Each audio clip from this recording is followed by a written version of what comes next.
Hey guys, welcome back to the channel. In this video, I'm going to go over my next steps in my fitness journey using peptides, supplements, and other compounds. As I mentioned in my previous video, I saw my primary care physician and I had a physical, blood work, and a urinalysis done. Well, now I'm going to go over my results. Every marker, with the exception of two, was well within the reference range. In fact, the only two results out of range were my calcium and LDL scores. They were a little too high. I also think the vitamin D score, personally, was a touch too low, as it was the bottom of the good reference range there. However, what I was more concerned with was my scores related to testosterone, given that I've been dealing with some signs of low T for the last year or two. Well, I have a testosterone score of 513, which is in the middle of the adult male reference range between 19 and 39 years old. And that's of healthy, non-obese males with a BMI of under 30.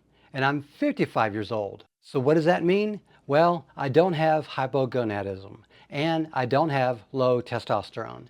And while I don't have optimal testosterone, I have an above average natural testosterone levels for men of my age. I can produce normal levels of testosterone, normal levels of hormones, and I literally have no hormone deficiencies. So at this time, I'm not a candidate for medical testosterone replacement therapy. And if I went to a TRT clinic, I would have to pay completely out of pocket for everything, as my insurance will not cover it.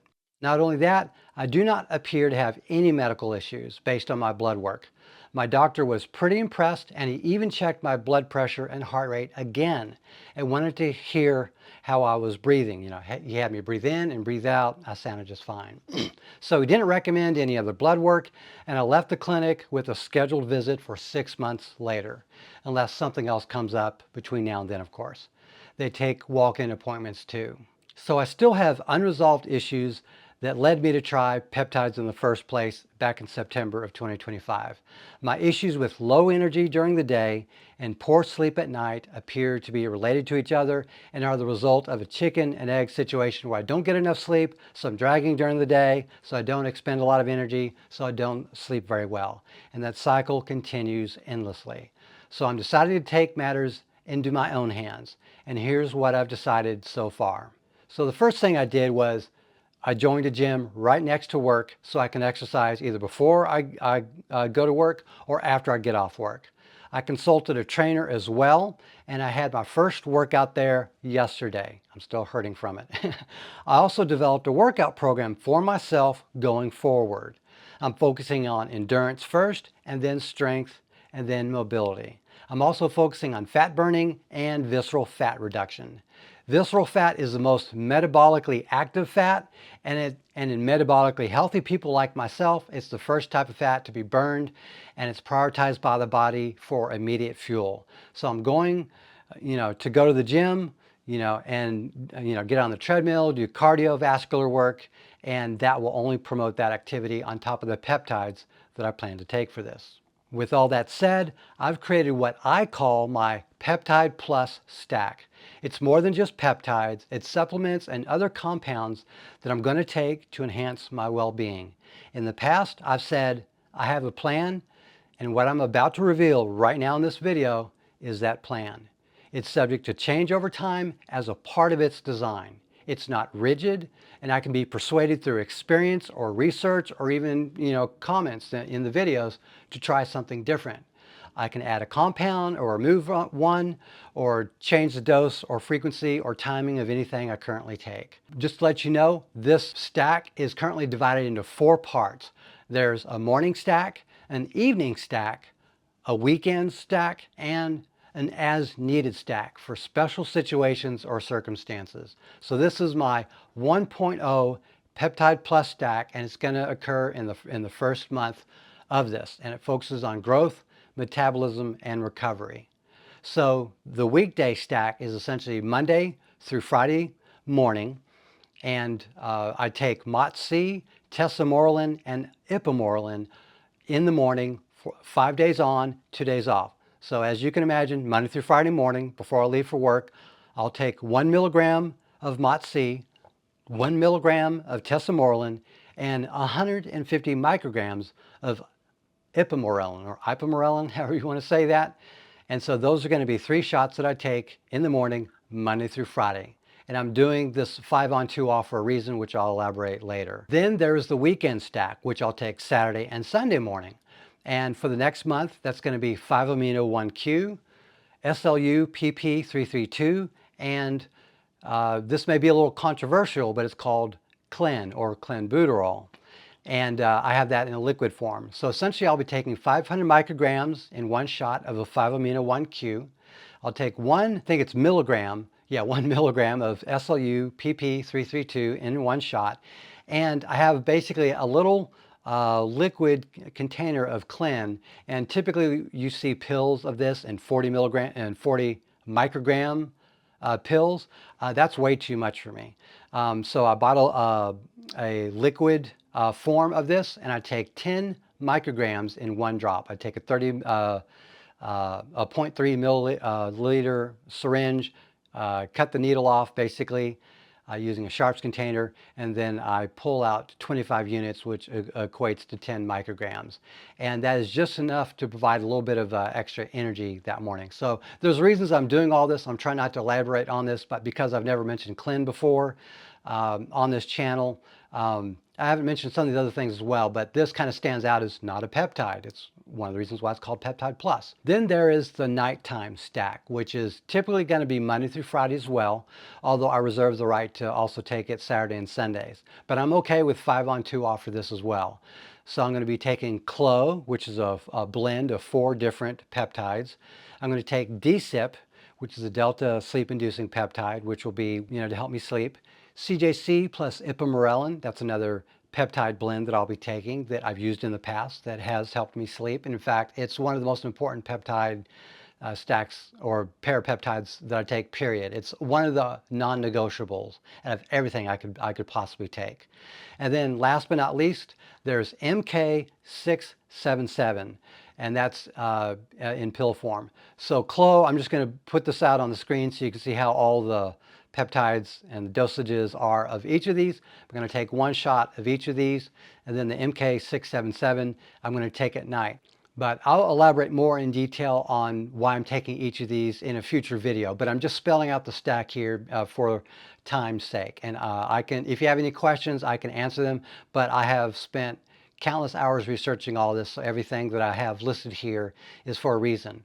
Now, for special occasions, this is something I've experimented with. Given my age, I need to take some of these for performance reasons. So the first thing that I have listed here is oxytocin. It's something I'm going to take a very small amount, but I've taken it before, and it's proven its worth to me. 1 to 3 hours before sex. PT141, which is another peptide with similar reasoning, I'm going to be taking as well 1 to 3 hours before sex. These do help. Again, this is a special occasion stack. These are not going to be used every day. These are going to be used as needed. Number 3 is melanotan 1, and this is actually something I've been using strategically for tanning. I'll spell out that protocol in a separate video. It deserves its own video for that. And then last but not least, Retatrutide. I'm not taking this by default.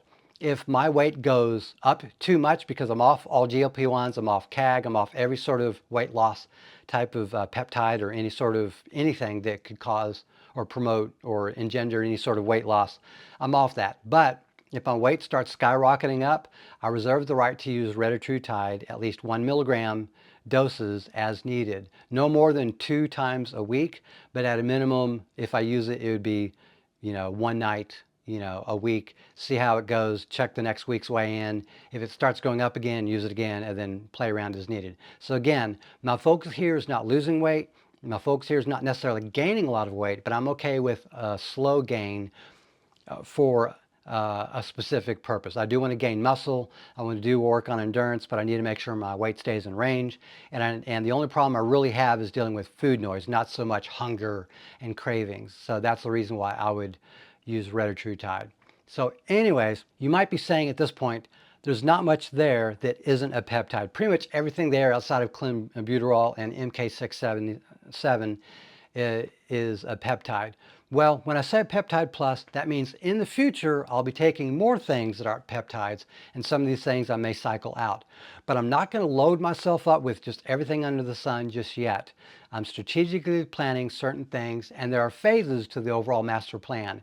And most of these phases last about a month. So the 1.0 phase is for month 1. The 2.0 phase is going to be month 2, and there will be adjustments there based on how things go. For example, tesamorelin, I may go up to 2 milligrams every dose 5 days a week.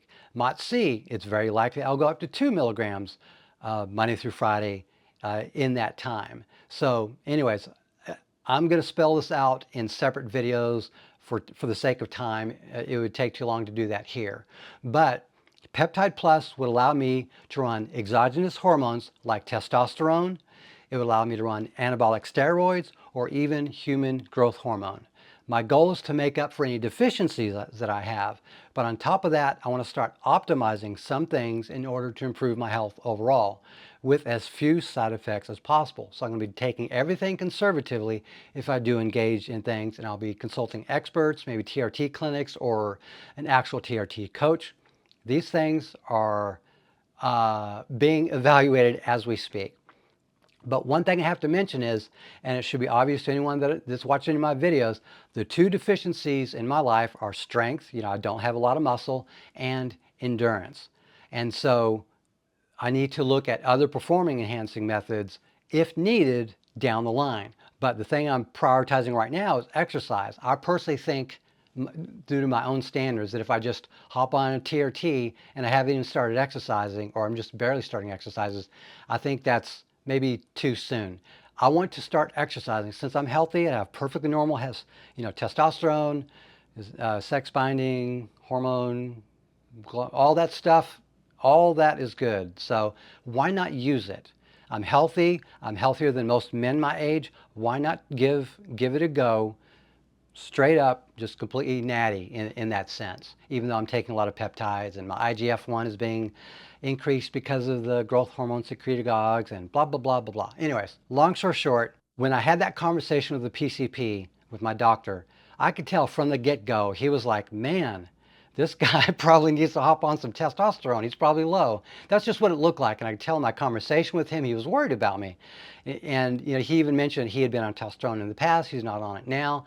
And it was just obvious we had a private conversation. I don't think it's fair to him to try to word for word describe what he said, but it was obvious to me that he thought I had low T. And maybe I do. Maybe I just had a random test and it was just spiked because I took the test at 9 in the morning, whatever.